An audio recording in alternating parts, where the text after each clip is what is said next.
Well, hello there. This is Take Two with Jerry and Debbie and you on EWTN Radio. I'm Jerry Usher along with Debbie Georgiani and the show team, and we are kicking off another week of broadcasts, and we look forward to your always great participation.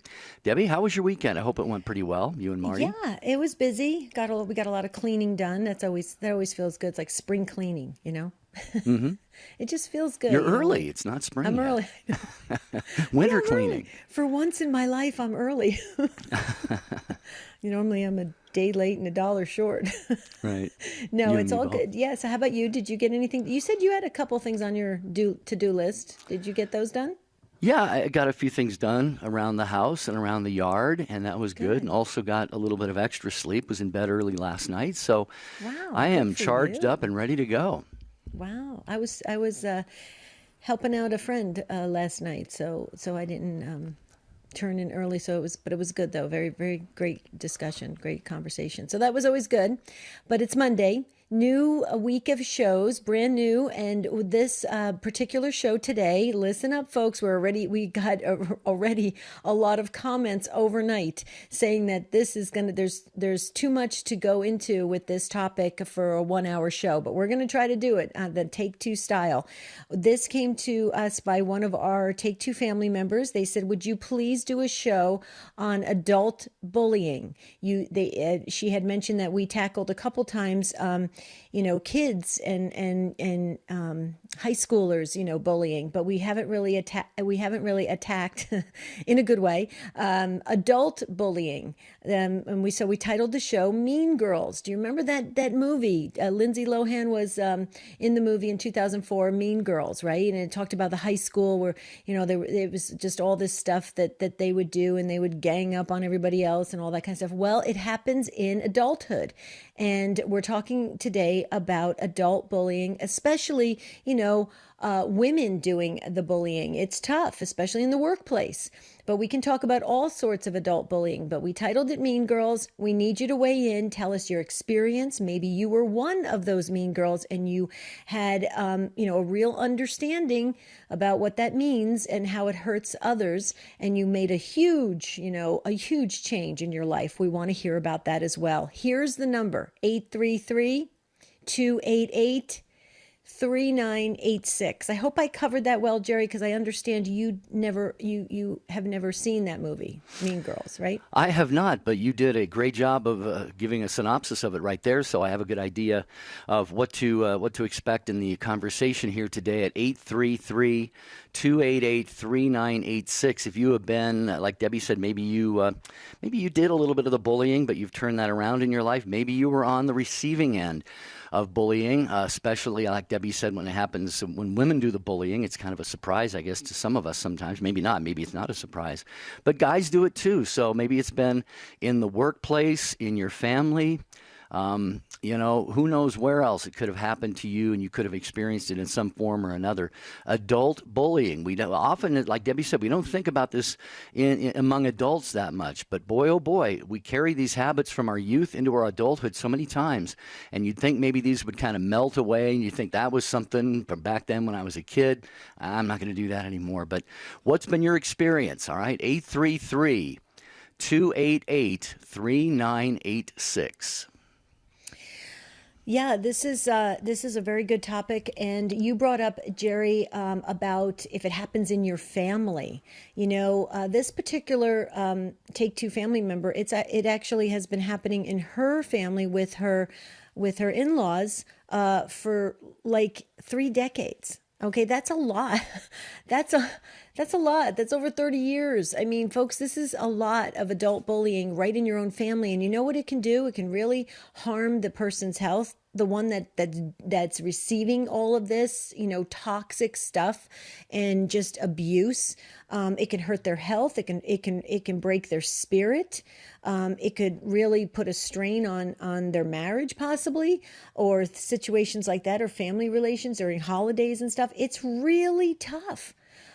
So please, let's talk about this and see if we can weave it into our Christianity and how we can, stop this. Especially, Jerry, I would say in the family, it's so destructive.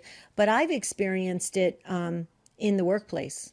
with other women, it's brutal. You know, women, some women will like pretend they're your friend to your face, and the next thing you know, they're off, you know, telling your supervisor something bad about you, and you're like, why would they do that? You know, and there's a lot of, I think, and I know I'm painting this with a broad brush, but there can be a lot of envy and jealousy, and I personally think it's the way the world has treated us women, in the sense that, you know, they make us kind of fit into this box, and it's very difficult to do. And so some women, you know, kind of manipulate and take control to try and create that, and it's very destructive, Jerry. And you said guys do it, but don't you kind of think they do it kind of half in jest, you know, like kind of just half joking? What do you think about that? Well, I'm sure it runs the gamut among men as well. I'm sure a lot of it might be in jest or playful or joking or something like that. But no, I've seen it in the workplace as well. I think what I'd be curious to know is, you know, if we want to weave into the conversation the whole idea of boundaries too, because sometimes, you know, if we let certain things happen to ourselves without maybe politely bringing it up to somebody, pointing it out or saying, you know, gee, I really think this is unfair of what you're doing to me. I really wish you wouldn't do it. Some people don't even have the wherewithal to do that. So they just end up being victims or doormats sometimes. And I think that just empowers those who do the bullying. So this is going to be a lively conversation. How do we know that? Because Ryan Penny is busy on the phone. We have all of our lines are filled right now, but you can still call in. You go into a caller queue. You can listen to the program live when you're on hold, and we would love to have you join us at 833-288-3986. Okay, this just came in from an anonymous Take Two listener. I happen to know who this wonderful person is, and I'm sending you love back for sending this to us. She said, I have experienced this as an older adult, but I've had some excellent help sorting it out. A very compassionate and kind and knowledgeable person told me this, and I keep it on my phone. And here's the quote: I would rather adjust my life to your absence than adjust my boundaries to accommodate your disrespect. Isn't that good? Say that again. Oh, okay. That last line? It says, I would rather adjust my life to your absence than adjust my boundaries to accommodate your disrespect. Wow. That's wisdom. That's wise, isn't it? It is. Truly Wow. is. That's Good what we're stuff. talking about today. Adult bullying. Will you join us on Take Two with Jerry and Debbie? Are you able to stand tall, knowing God's purpose and plan for your life and living that out? Many people need a little assistance in getting to that point. That's why there's Stand Tall Life Coaching. Our growing team of certified coaches can assist you in dreaming big and living your best life. Learn more today and sign up for your free consultation at standtalltoday.com. That's standtalltoday.com.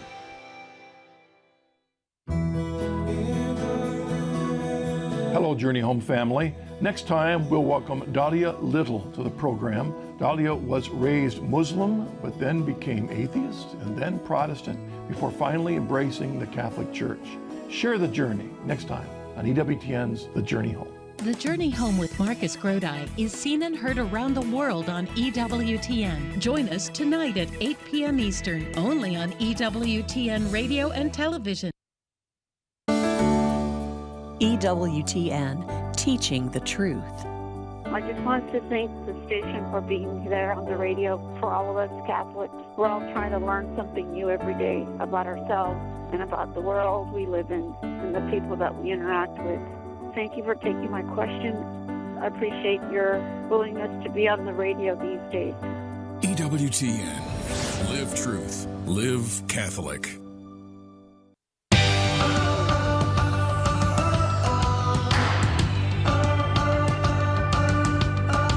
You are tuned in to Take Two with Jerry and Debbie. Thanks to the show team. Thank you, affiliates, for carrying the program. In particular, one of our great partners who's been on the air now for 10 years. We want to congratulate our longtime EWTN partner in Central Illinois, Catholic Spirit Radio, celebrating their 10th anniversary. Great job by John Hall and his team. They started with one station near Bloomington Normal, and that has grown to 4 signals, broadcasting now to a 100-mile-long corridor along Interstate 55 with transmitters in Saybrook, Bloomington, Pontiac, and Lincoln. So again, congratulations to Catholic Spirit Radio. Radio, now celebrating 10 years of solid Catholic radio in Central Illinois. And one of the things that they carry, and we all get to hear when we tune in for it, is the sacrifice of the Mass on EWTN. It's live every day at 8 a.m. Eastern Time. And to be sure you don't miss out, we can send a link to your email inbox every day. Just visit EWTN.com and click on subscribe. Think how many souls they're reaching with that beautiful growing radio station. Isn't that amazing? I mean, how many souls are being impacted every single day?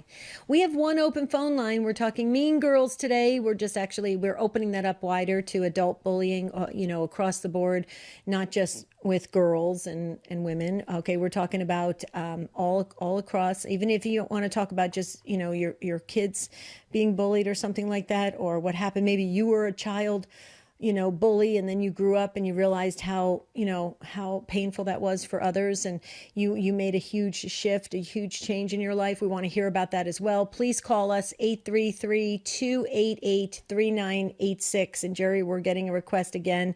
So third time is this should do it for everybody to mention that quote again. So the quote goes like this. I don't know who it's attributed to, but it's has been circulated on many websites. It says, "I would rather adjust my life to your absence than adjust my boundaries to accommodate your disrespect." Isn't that powerful? Says it all. Says it all. There you go. Okay, I'm ready. I got my book. I'm ready to learn, Jerry. Okay, let's go to John in Denver, listening on Catholic Radio Network. John, you're up first today on Take Two. How are you? Good. How you doing? Doing well. Glad you called. Hello? Yeah. Long-time Catholic, born 2 months old. I was Catholic 76 years plus. I work with the homeless and the seniors. Okay, I'm going to talk about the bullying. I worked for the government 37 plus years, and when I got transferred to the airport, I like to read my Bible during lunch, okay? Mm-hmm. And I had these two guys, they were 50 and almost 60. They were weightlifters over there, and they used to bully me because I read my Bible. So they bullied me so much I had to resign, but I can't understand why people still have that hate in their heart. And then I was watching Trump. He bullies everybody. Why is that? Well, I mean, John, let me go back to what happened to you. That's really sad that these people would, when you say hate in your heart, for somebody, you took the time during your lunch break to read the Bible, okay? And, whether they agreed or not, that is what you chose to do on your time when you had a break. And for them to do that is I think even goes past kind of, jabbing at somebody or slightly intimidating somebody. That's a form, in my opinion, of persecution. And it's really sad. And it's sad that you had to feel, so you were pushed to that place that maybe you did have to leave that position. That's so unfortunate. But John, we're seeing a lot of that across the world recently. Christians are being very much silenced and bullied and humiliated and really kind of teased to the point where it's so disrespectful and it hurts the human spirit. And here's the problem, John. Kids are watching. So it's really hard for us to be, super excited to tell our kids, you got to go out there and be the best Christian you can possibly be when they're seeing us as adults, being harmed in such a deep way, because this impacts our souls, So I just wanted to say that because that just breaks my heart that you were reading the Bible and this happened to you. What do you think, Jerry? Yeah, and John, we obviously can't get inside the mind of President Trump. We certainly don't know what is behind his behavior patterns. But again, commenting on your situation here, I've been saying this for decades, and I really believe it's heating up to a fever pitch now. The only remaining legitimate target of prejudice is anti-Catholicism, anti-Christianity in general. Yep. If you look around at the political correctness and the cancel this and that and everything else, it seems like the only thing that is still accepted and is not frowned upon and punished is when people persecute people for their Christian faith, reading the Bible, like in your case, going to church, trying to share the faith with other people. So that's just my thoughts on the matter. John, do you have anything else you wanted to add to the conversation? Last thing I'm going to say, I'm a church elder at church, and they call me JC. That's my nickname. But I'm not Jesus Christ, okay? Right. Right. Okay, that's just the joke I always tell you. Right, Okay, yeah. well, thank you for listening. Okay. And John, like your thoughts. And John, thank you for the beautiful work you do and you have done with the homeless and seniors. I really believe in my heart of hearts that you will be very much rewarded in heaven for that, because you showed respect and dignity to these fine folks, and in a world where they are just tossed aside. So, John, thank you for the work you do. Jerry? Okay, 833-288-3986. The topic is adult bullying. What has been your experience on either end of that? 833-288-EWTN. Let's go to Cindy in San Antonio, listening on Guadalupe Radio Network. Hi, Cindy. Good to have you with us, too. Hi, Cindy. Thank you. Thank you for having me. This is a very timely topic for me. I was in a Zoom meeting last week, totally off of what I'm going to tell you, and an announcement came through on somebody's phone that Texas was opening up. I live in Texas. So I reacted. I went, yay. And immediately I was just attacked. And I mentioned, well, we're getting pretty close to herd immunity according to my research. And then somebody basically said, well, I have all the facts in front of me, like I don't have the facts in front of me. She said it more than once. And then the virtue signaling started. It was like 5 against 1, actually. And they said, well, how would you feel if somebody got COVID from you? And it just totally caught me off guard, and I was surprised, and I was very saddened that this happened out of the blue. Mm-hmm. Right. Mm-hmm. Well, do you want to comment first? Well, Jerry? yeah, I just think, there are so many different people. People have so many different come-froms on this particular matter. In fact, I was listening to John, Debbie probably was too, John at Williams' show with Father Tad Paholczyk right before we came on the air, and he is a bioethicist. Yeah. He is a brilliant, brilliant man. Maybe you heard some of that.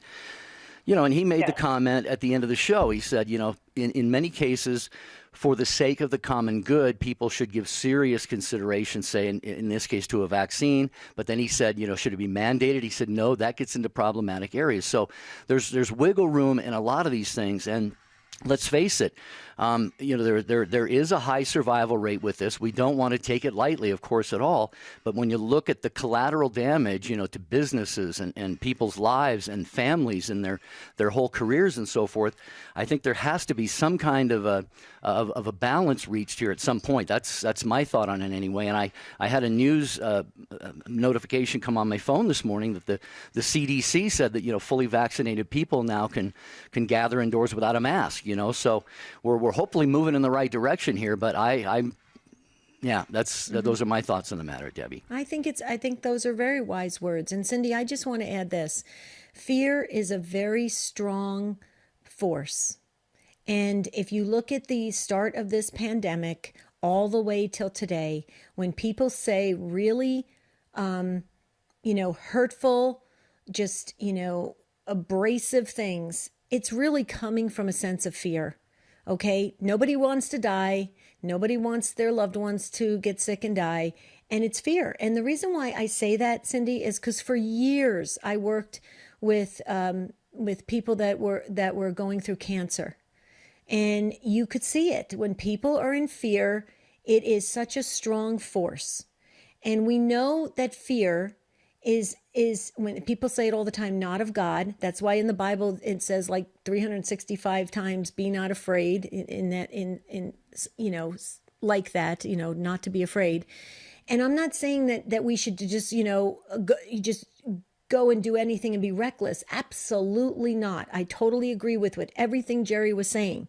However, I think when words are being shot back and forth at people and hurting people and their spirit, I think that comes from fear. That's just my thought on it. What do you think, Cindy? Yes. Well, as you mentioned, I'm a cancer survivor, and so I have been in that position. I was just very surprised that I was in a totally different milieu class, and all of a sudden, bam, it was pylon time. So I was surprised. I think that was my main takeaway. Right. Well, and here's the other thing. I've noticed that when people come on the attack, and it is motivated with some kind of underlying fear, you have to call that spirit out. And I will say to people, like, let's just use for an example, like Jerry doesn't do this, but let's say Jerry did that. I would say, Jerry, I understand that the words you're saying, it sounds like something is really bothering you. You're really fearful of something. If you call it out, it diminishes a lot of that fear. Now, Jerry doesn't do that. We're very similar in our nature. But you see what I'm saying? I think we're not addressing the real elephant in the room, and that is this pervasive fear that is really overwhelming and consuming people. I'm just saying that because I've seen it. I see people doing stuff that I've never seen before, and it's like, where is this coming from? There has to be something driving it other than all the news reports and everything that we're hearing. What do you think, Jerry? Well, I agree with what you were saying there. I was curious what Cindy might have to say about your most recent thoughts there. Well, I think that's brilliant. I meet with these people again tomorrow, so I'm wondering if there's some way to tactfully bring it up, because I don't think that they even realized they were doing what they were doing. Right. But saying something about the fear, I'm going to try to pray about that tonight and think maybe if I should, or if the opportunity's there, I think I might just say something, and that's a good way to approach it, Debbie. Yeah. And here's the thing, Cindy, you can spin it in a positive way and just say, I understand. We're all facing those fears. We're all wondering what's going to happen tomorrow. I totally understand it. And that makes people feel comfortable that you get where they're coming from. I think it's going to be great. We'll pray for it too, Cindy. I think you're going to turn it around and make it a real positive outcome. Thank you for your ministry. Thank you for listening. God bless. You're welcome, Cindy. God bless you too. Absolutely. Yeah. Over to Geraldine in Hubbard, Ohio, listening on Living Bread Radio. Welcome to Take Two with Jerry and Debbie. Hi, Geraldine. How are you? Hi, Geraldine. Hi. I was explaining to him about my problem. I just had carpal tunnel surgery on Friday, and I'm 59 years old. I'm widowed. We didn't have any children. I have no brothers or sisters, so I rely on my job. I've worked I got hired in activities in 2000 when I was 38. When I was 44, my husband died, and I was taking the activity professional class. So my boss approached me, which I always think it was out of spite that I was taking the activity professional class, but whatever, I don't want to think that way. She told me, well, we need you to become a nurse's aide so that we don't have to pull people off the floor, the nurse aides off the floor when we go on outings. So I went through the course. I became a nurse aide that year, too, again, and so I let that license expire because I was getting older. It's hard to be a nurse's aide. I don't know if you've ever tried it. And they really kept to their word. It was just on outings. I would take everybody that needed to go to the bathroom whenever we were on outings, fine. But usually it's people that are one assist that can go on outings. So after I was there 18 years, we have a different administrator. She's in her 30s, and she said, oh, I see you're a nurse's aide. We could pull you to the floor whenever we're short. So now I've been getting pulled to the floor to work. So in the last few years here, I've hurt my back twice, and each time I have to sign a paper saying I could lift 50-plus pounds or I'm no longer needed. I can't do my job at work. That's included in my activity job now. So now I get this carpal tunnel surgery, and I can't lift more than 1 or 2 pounds for 2 weeks. And then after that, the paper said you might not regain your strength for 3 to 4 months and your full strength for up to a year before you get it back. I can't go that long without an income. And I feel like the administrator I'm not getting any younger. I'm 59. How much longer do you think I could lift 50-plus pounds and be able to maneuver people safely in those Hoyer lifts? Or even when you have them in a Hoyer lift, you have to pull back on the Hoyer lift so that they slide into the wheelchair properly, or turn them over or help them out of their bed. I don't know if I'm just whining about my job. No. I don't know how I'm going to do this until I'm 67 years old. And I keep thinking I need to get the nerve to talk to the owner. The guy that's the owner, it wasn't the original owner, it's his son. He's in his late 50s, early 60s himself. And whenever he used to come through the building, he'd always say, "Call me John," "Hey, Jerry, how you doing? Call me John," But I've always tried to show him respect, and I'm there all the time whenever I'm assigned. I was late possibly 3 times or so due to trains and weather in 20 years. I try to be a loyal employee, but I don't know how much longer I could lift 50-plus pounds. Right. And it's Right. Well, Geraldine, hold on. Jerry, we're gonna take a quick pause. We're gonna hit the pause, but Geraldine, hold on. We might have some comments and thoughts. Let's discuss this a little further, because I think other people are listening. This could be happening to them as well. How do we approach this, especially in a fear time in the world where people don't want to lose their job, can't switch jobs? Let's talk about it. We're talking about adult bullying today on Take Two with Jerry and Debbie. 833-288-3986. Please join us. Jerry Usher, Dr. Ray Gurendi, Father Benedict Rochelle. You'll hear the leading Catholic voices on the largest Catholic media network in the world. This is the EWTN Global Catholic Radio Network. Hi, I'm Doug Keck. This is an EWTN bookmark brief, speaking with Tom Peterson and Ryan Hanning about their book, The Willpower Advantage, Building Habits for Lasting Happiness, published by Ignatius Press, available through our EWTN religious catalog. Tell me, Tom, the willpower advantage, why do we need an advantage in willpower today, and what does that have to do with being a good Catholic? It's all about unifying people of goodwill in living God's will. When we live God's will instead of our own will, or a weak will or a strong will, we find true happiness in life and that holiness.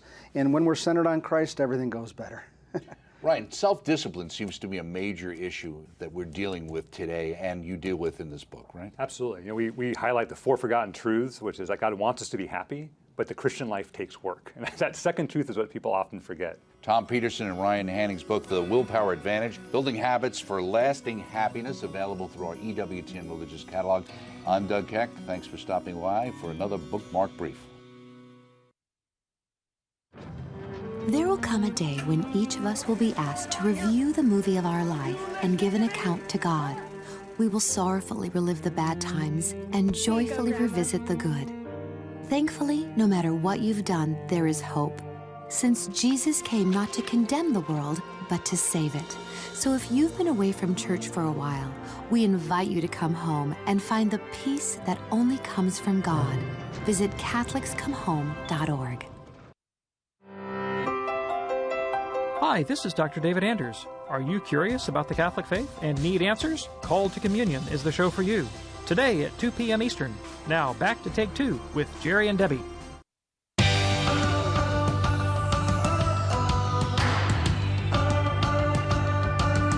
This is your show, Take Two with Jerry and Debbie and you. Talking about adult bullying today. It seems like a lot of people have had experience with this or are going through something like this right now. If that is you, please, we've got an open phone line. We'd love to hear your perspective on this at 833-288-3986. Talking with Geraldine in Hubbard, Ohio, listening on Living Bread Radio. And Geraldine, thank you for laying out your situation for us. I think we can probably offer a couple of comments that hopefully will be helpful. One is that, you sound very passionate about this, maybe even a little bit emotional, and that's very, very understandable. Absolutely. I tend to be that way myself. Me but too. what I all of us do to a point. But I think one thing that might be good, it might be helpful in this situation, take a step back, take a deep breath, assess the situation, and maybe go to your supervisor first, rather than talking, to the owner right away. And I think that could help diffuse a lot of this. It may not be an apples to apples comparison, but I'm reminded of the scripture passage in Matthew where it says, if your brother or sister sins, go and point out their fault just between the two of you. And then it says, if they won't listen, then you kind of go up the chain of command. Of course, in this instance, it says take them to the church, but that's where the analogy maybe ends. But I think that would be a good, I think, reminder for us from Scripture that even in secular affairs, maybe the best thing to do is to try and talk it out, person to person first, and see what that might accomplish. Debbie, I don't know if you have any. I completely agree with that, Geraldine. Before we hear your comments, I just want to say our hearts just break of the loss of your husband. Yes. And that's tough, because when you don't have that person, there with you to bounce things off of and to talk to, it can really make things very, very overwhelming, right? And you're not sure what's going to happen with your future and the job and everything. But you have real legitimate concerns, and I agree with Jerry. If you can, very, unemotionally, if you will, like somewhat, not that you are, I'm just saying, just kind of lay it out for your administrator, and then keep adding people as you go, or if you can muster up the strength to say, hey, can I sit down and make a presentation to everybody involved of how much I love this facility, how I love my work, how dedicated I am, how I'm willing to be here for the long haul. I care about the clients here, and I want to do a great job, but these are my concerns, and it's starting to really, consume my thoughts, and I don't want that. Can we work out a plan? Have you thought about all those things that Jerry said and then what I just added? Yes, actually, when I hurt my back and I was on I hurt my back at work 2 different times in the past 4 years, and each time I have to go to the administrator herself. So my boss knows this. My boss and my administrator were friends before my boss became my boss. My boss is a really sweet woman. The administrator tries to be very helpful at times, but then she's so hard on this. Like, she doesn't understand that we get older and weaker. But I've talked to her when she had me sign the papers before, when I came back from back injuries. She said, you're not allowed to come back until you could say you could lift 50-plus pounds. And actually, after the first time I went back, I had a very unusual assignment. I was assigned to lift this one lady's legs 20 times. Every day that I was there, I had to lift each of her legs 20 times. They were swollen. She had a hard time moving. And I lifted it with my back completely straight and from another chair, and did it perfectly. But, and they made it sound like it was so vitally important. Everybody has to do it every day. But on my days off, it got to being people would skip it, so it wasn't getting done.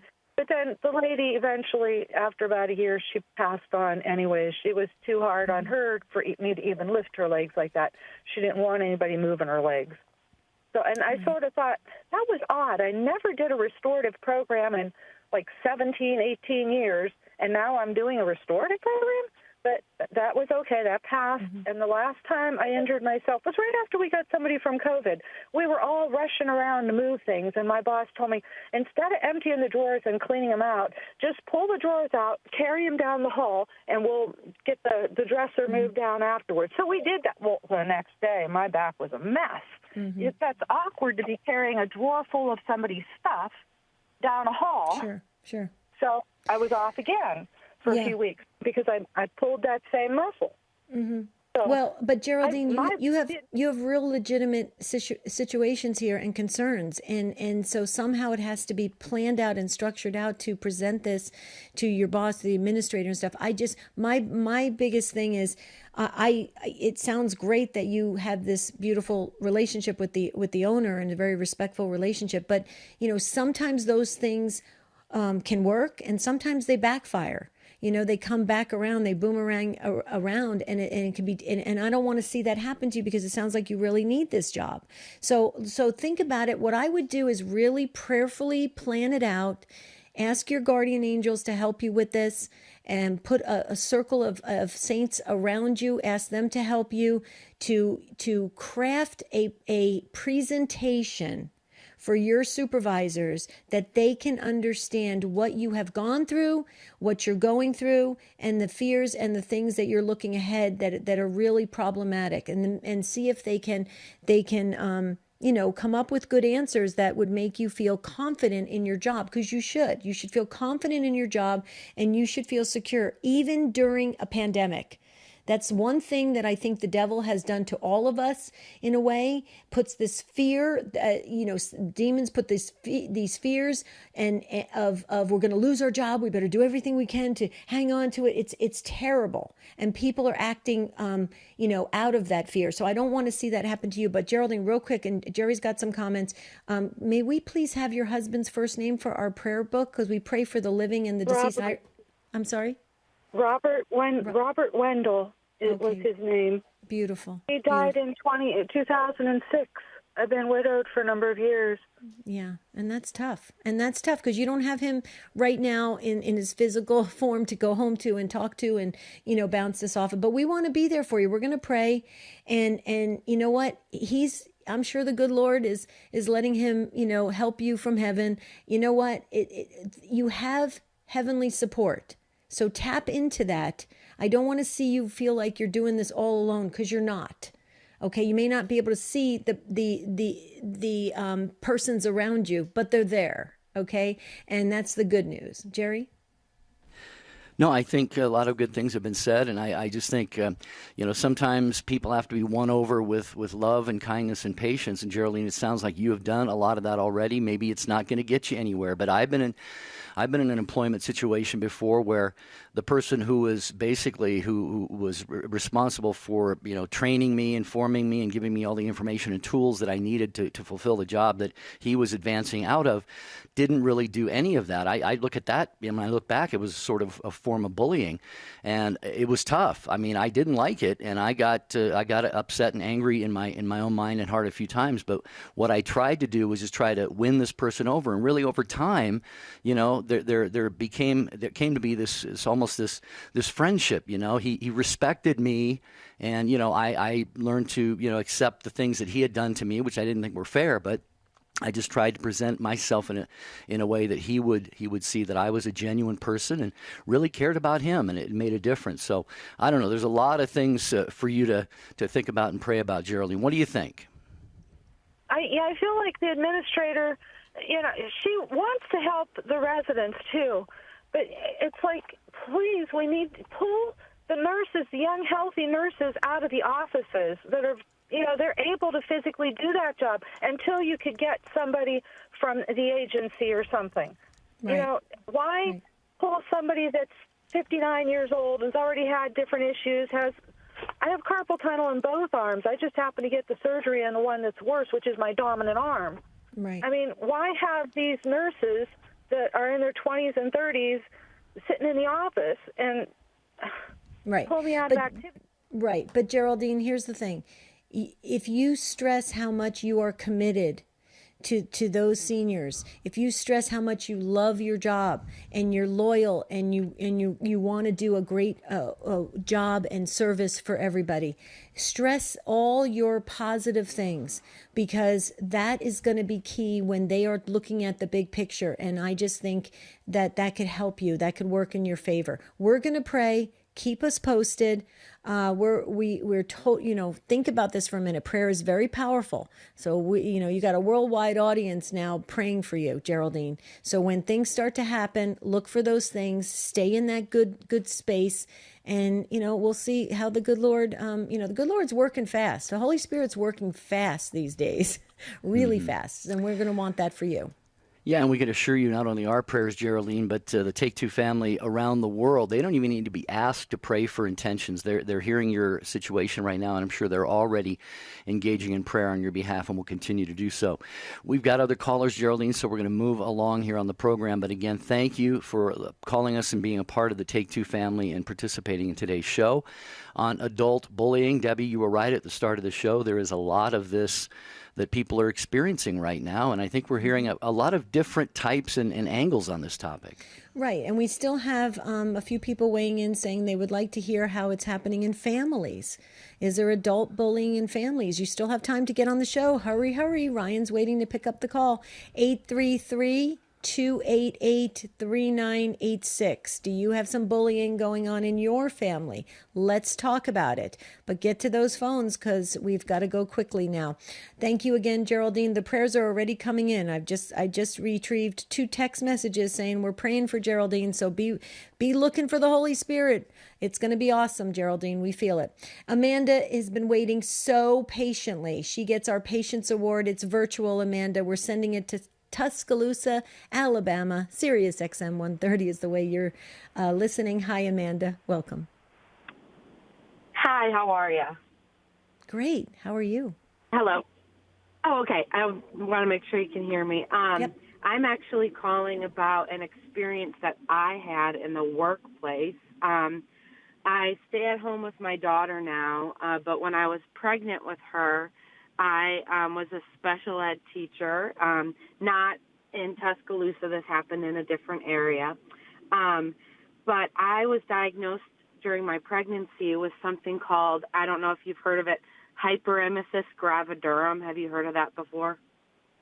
I have not. Can you No, I haven't. tell us a little bit about that? Yeah. So people often mistake it for morning sickness, but it's a lot more than that. Like some women even go into organ failure with it.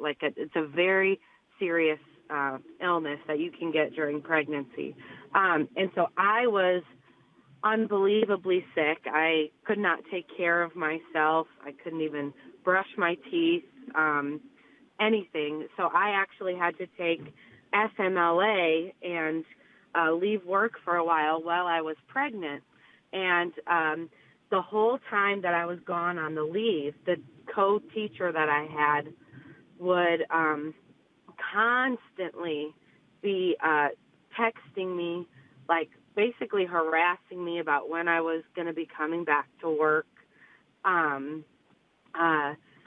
She actually and then the day that I came back to work after a 12-week leave, it was very strange because everybody was, treating me differently. It was like I had never left. Nobody asked how I was doing. And later that day after school, she sat me down and she told me that she said, we all believe that this is all in your head and that you just need to suck it up, and that, so-and-so in the cafeteria has cancer and he's going through chemo and he can be at work, so why can't you be at work? So she basically had everybody at the school thinking that I was overreacting or kind of faking my illness, when it was actually very, very serious. It can be deadly for the mother and the baby. And my doctor actually told me, this is harassment. You need to go to your boss with this. But I was so much wanting to keep the peace, I didn't even go to my boss with it. I should have. I have so many regrets about it now. I'm actually talking about it with my therapist currently. So when I heard the topic, I thought, I have to call. Yeah, wow.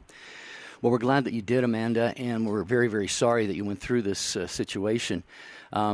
It's not an apples to apples comparison. I've never been through cancer. I've never been through chemo or anything like that. But this other employee that you talked about may have had the strength, may have been in more of a position to go to work during his treatment than yours. You're talking about being diagnosed with something like you said that could be could even take your life at some point. I just think it's an amazing presumption on their part to sit you down and try and determine what's going on inside your head and not to mention what's going on inside your body. So, diagnoses and illnesses can be very, very different.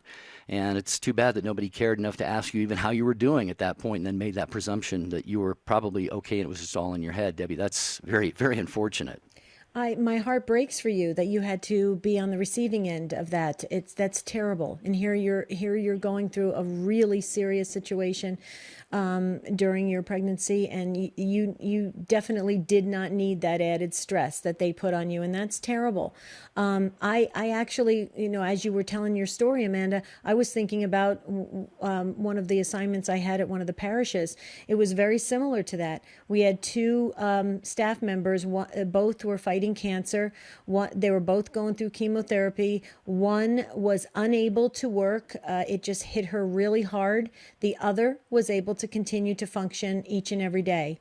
And I will tell you that similar thing happened right at the parish level. And people were talking behind people's backs saying, why is so-and-so able to do it? You don't know the treatments, what people are going through. People don't know.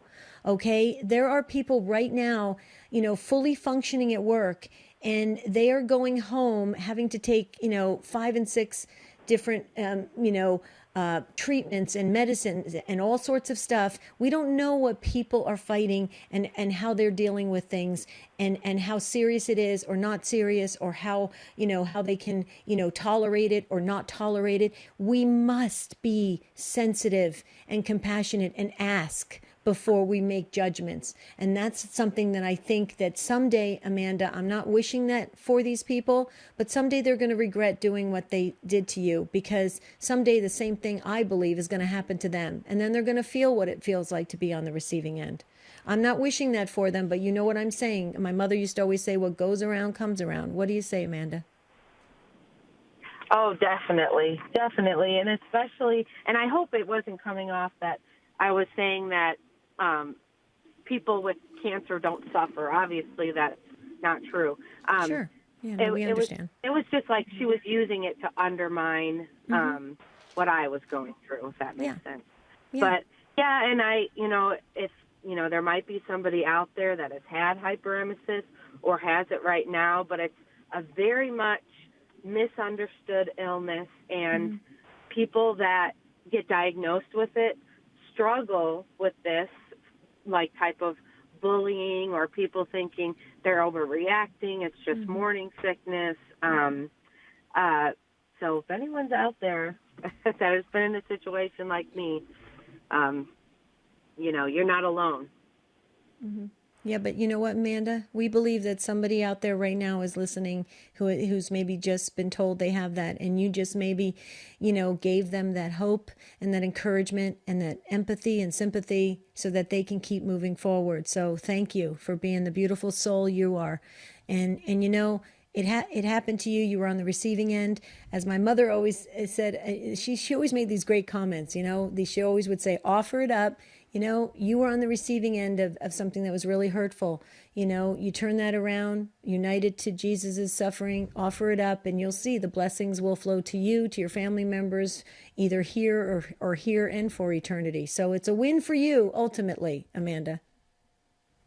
Oh, well, thank you. Yeah, thanks for calling. Great contribution to the program, Amanda, in Tuscaloosa. Thanks. Hope that we hear from you again before too long on Take Two with Jerry and Debbie. You wanted to mention I do. EWTN News Nightly. Tracy Sable, does such a great job. EWTN News Nightly tonight, 9 p.m. Eastern Time.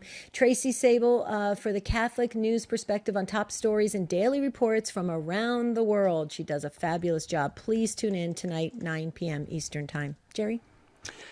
Okay, I think we're going to go to Anna in Eden, New York, listening on the Station of the Cross. Hello, Anna. Welcome to Take Two. Hi there.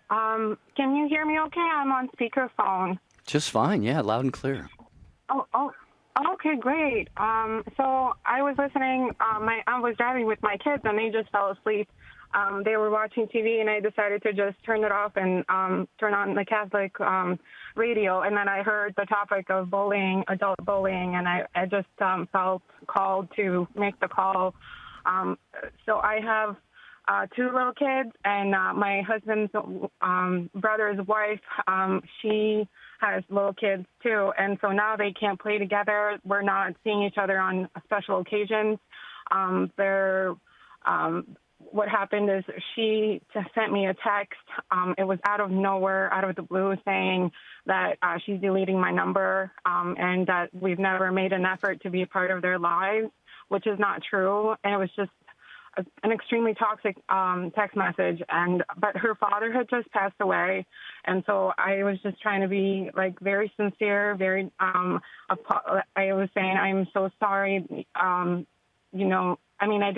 didn't really have much to apologize for. I was just trying to explain the situation about what happened because we got a last-minute invite because her father passed away very quickly. He was suffering from cancer, and we had plans to go camping that weekend, and I thought it was at a funeral home, and we didn't get the invite until the morning of the memorial service, and so my husband went, and I stayed back with the kids because we've got a 2-year-old toddler who is very loud when he cries, and it's just hard to handle them.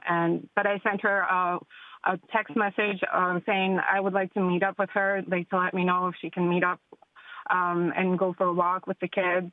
So then a few days after the memorial service, she said, I know that you don't like to show up to birthday parties because you are sick. And sarcastically, it was like in quotes because apparently I was lying about it, which I wasn't. I did show up to birthday parties plenty of times, but sometimes I just didn't feel well. And especially like during my pregnancies, I just stayed home, especially because their backyard is very hot, gets very warm during the summer times when they have the birthday parties for their kids. And so she said, but showing up to my father's, not showing up to my father's funeral was very, and then the word shady. I don't know if I'm. We're gonna run out of time, so I just want to make sure we comment on this. So if we understand this correctly, this is your sister-in-law, so this is family, in-laws, right? And so your husband went, you stayed back with the kids for good reasons, and now you're being the one who's, you did this and everything. This is just real quickly. This is just based on what you said. I would make sure you and your husband are on the same page. I would make sure you present it to the rest of the family members of exactly your intentions, how much you love the family, how much you care about everyone, all coming from what you feel and what you expect in the sense of family relationships. Not, well, this happened, this is why I did this. And just how much you love the family, what you expect from the family dynamics, and you and your husband together. Because otherwise what happens is it starts to stay with different family members at different levels. And then you'll see 10 years down the road, somebody will bring up how Anna wasn't there at the funeral. And it's hard to rewind that. That's why I always believe it's good to very carefully, compassionately, in a kind way, state it at the beginning before it goes too far. What do you think, Jerry? No, I think that's great advice. Anna, anything that Debbie said kind of strike a chord with you? It's really hard because my husband is not the type of person to get involved. I guess you could call it drama. He hasn't been involved in situations like this, but I truly do feel like it is bullying. I know that it's so hard to make that leap that it is bullying, but just how toxic it is because it was days after her father passed away, and she sent me that text message, and I tried to explain to her, and she said, "Cut your crap," and I asked you not to text me. And how could she do this to the cousins, the children in the family, over that? It doesn't make sense. I really feel like it's because she has been waiting for a good excuse to make me look like the bad person, and that I'm the reason that there's this toxic stuff going on in the family. And I really do feel like Jerry, there's a lot of yeah. Anna, there's that music, meaning the close of the show is coming up. Helen had advice for Geraldine. Lynn had a response to Amanda. If you two want to email us, that would be great. Take2@EWTN.com. Anna, we're going to pray for this situation for you. I wish we had more time to get into it. Tomorrow, with everything going on in the U.S., obviously we have certainly the COVID situation, the rest of the world does, but so much strife, division, canceling, hatred, violence. How does the rest of the world perceive the United States? We want to talk to our international callers tomorrow, either by phone, text, email. So get ready to share how the rest of the world sees the United States right now. Debbie? That is going to be an interesting show. So until tomorrow, have a beautiful and blessed day. St. Joseph, pray for us. Dr. Ray Guarendi, making your parenting more fit, making your kids have less fits, and making your husband wear clothes that fit. The doctor is in. Next. Coming up later today on Cresta in the Afternoon. Bioethicist Charles Camasey of Fordham University has sent an open letter to Pope Francis, thanking him for his rejection of America's throwaway culture. Camasey also asked the Holy Father to recover his predecessor's enthusiasm and emphasis for protecting the unborn. Professor Camasey joins me.